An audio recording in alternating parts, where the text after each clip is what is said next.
नमस्कार साथीहरू, हामीले युट्युब च्यानल बनाइसकेपछि युट्युब च्यानलमा विभिन्न किसिमको भिडियो अपलोड गरेका हुन्छौँ। हामीले अपलोड गरेका भिडियोमा राम्रो भ्युज, वाच टाइम र सर्च र्याङ्कमा आउँदैन भने त्यसको लागि हामीले अपलोड गर्न लागेको भिडियोमा ट्याग लगाउँदा राम्रो अथवा दैनिक सर्च हुने अथवा भाइरल ट्याग लगाउनु पर्ने हुन्छ। आजको यस भिडियोमा हामीले दैनिक सर्च हुने अथवा भाइरल ट्याग ल्याउने दुई तरिका सिक्नेछौँ। यदि तपाईहरूले यो तरिकाबाट भाइरल ट्याग दैनिक सर्च हुने ट्याग लगाउँदा तपाईहरूको भिडियो भाइरल हुने सम्भावना धेरै हुन्छ। भिडियो सुरु गर्नुभन्दा पहिले हाम्रो च्यानललाई सब्स्क्राइब गरी हामीसँग जोडिन नबिर्सनुहोला। हामीले सबभन्दा पहिलो तरिका सिक्न गइरहेका छौँ। त्यसको लागि हामीले सबभन्दा पहिले युट्युब च्यानलमा जानुपर्ने हुन्छ। त्यसमा क्लिक गर्नुहोला। त्यसमा क्लिक गरिसकेपछि आफ्नो लोगोमा क्लिक गर्नुहोला। त्यसमा क्लिक गरिसकेपछि एउटा यस्तो इन्टरफेस खोल्छ। जस्ट त्यसमा हेर्न सक्नुहुन्छ टर्न अन इन्कग्निटो भन्ने अप्सन छ, त्यसमा क्लिक गर्नुहोला। त्यसमा क्लिक गरिसकेपछि एउटा यस्तो इन्टरफेस खोल्छ। जस्ट हामीले सर्चमा जानुपर्ने हुन्छ। त्यसमा गइसकेपछि जस्ट यसमा हामीले टपिक सर्च गर्नुपर्ने हुन्छ। जस्ट मैले र्याङ्क युट्युब जस्ट मैले यसमा हेर्न सक्नुहुन्छ र्याङ्क युट्युब मात्र हानेको छु। जस्ट यसमा rank YouTube video, rank YouTube channel, rank YouTube video fast, rank YouTube videos in 24 hours भनेर विभिन्न किसिमको ट्यागहरू देखाएको छ।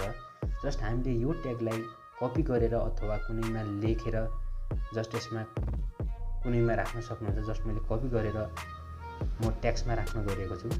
जस्ट ट्याक्समा राख्नु होला। जस्ट पेस्ट गर्नु होला। त्यसपछि फेरि गरेर 5 वटा राख्नु होला। जस्ट यसलाई पनि कपी गर्नु होला।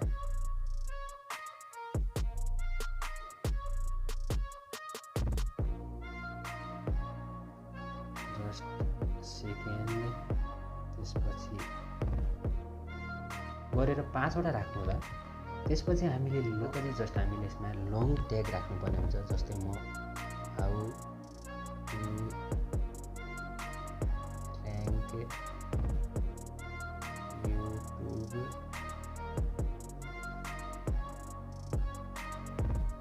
सर्च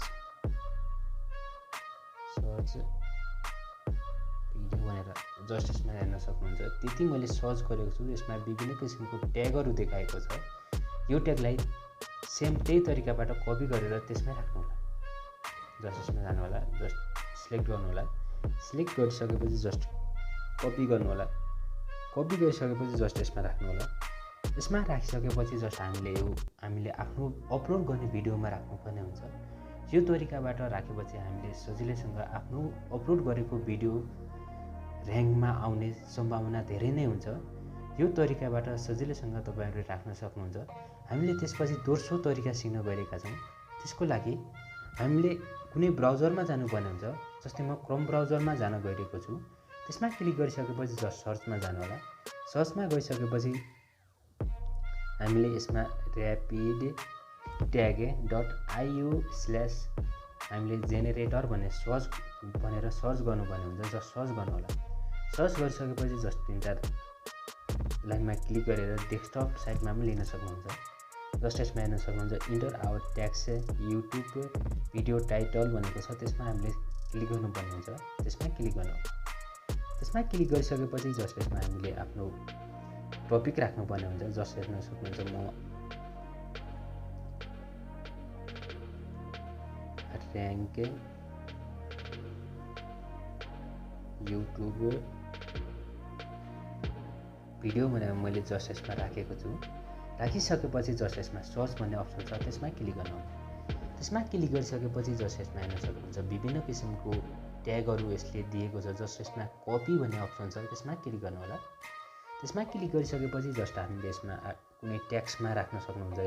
यो सेमै तरिकाबाट जस्ट पेस्ट गर्नु होला। पेस्ट गरिसकेपछि जस्ट यसमा हामीले ट्यागलाई मिलाउनु पर्ने हुन्छ। जस्ट सही तरिकाबाट मिलाउनु होला। जस्ट यसमा कमा दिएको छ, त्यसमा हटाउन पनि सक्नुहुन्छ। जस्ट हटाएर मिलाउन सक्नुहुन्छ सजिलैसँग। जस्ट मिलाउनु होला। मिलाइसकेपछि जस्ट यसलाई हामीले सजिलैसँग यसलाई यसरी कपी गरेर आफ्नो भिडियोमा सजिलैसँग ट्यागमा राख्न सक्नुहुन्छ। हामीले आफूले अपलोड गर्न लागेको भिडियोमा पेस्ट गर्न सक्नुहुन्छ। त्यसपछि पहिलो पेस्ट गर्ने, त्यसपछि सेकेन्ड त्यही तरिकाबाट पेस्ट गर्ने, त्यसपछि थर्ड पेस्ट गर्ने, कपी गर्दै पेस्ट गर्ने। साथीहरू यो तरिकाबाट हामीले अपलोड गरेको भिडियोलाई र्याङ्कमा ल्याउन सकिन्छ। भिडियो कस्तो लाग्यो साथीहरू, आफ्नो मनमा लागेको जिज्ञासा कमेन्ट बक्समा राख्न नबिर्सनुहोला। र यदि यो तरिकाबाट हामीले हाम्रो युट्युब भिडियोमा ट्याग राखेर सजिलैसँग र्याङ्किङ अथवा आफ्नो भिडियोलाई भाइरल गर्न सक्नुहुन्छ। साथीहरू भिडियो कस्तो लाग्यो, मनमा लागेको जिज्ञासा कमेन्ट बक्समा राख्न नबिर्सनुहोला। र यदि हाम्रो च्यानललाई सब्सक्राइब गर्नुभएको छैन भने हाम्रो च्यानललाई सब्सक्राइब गर्न नबिर्सनुहोला।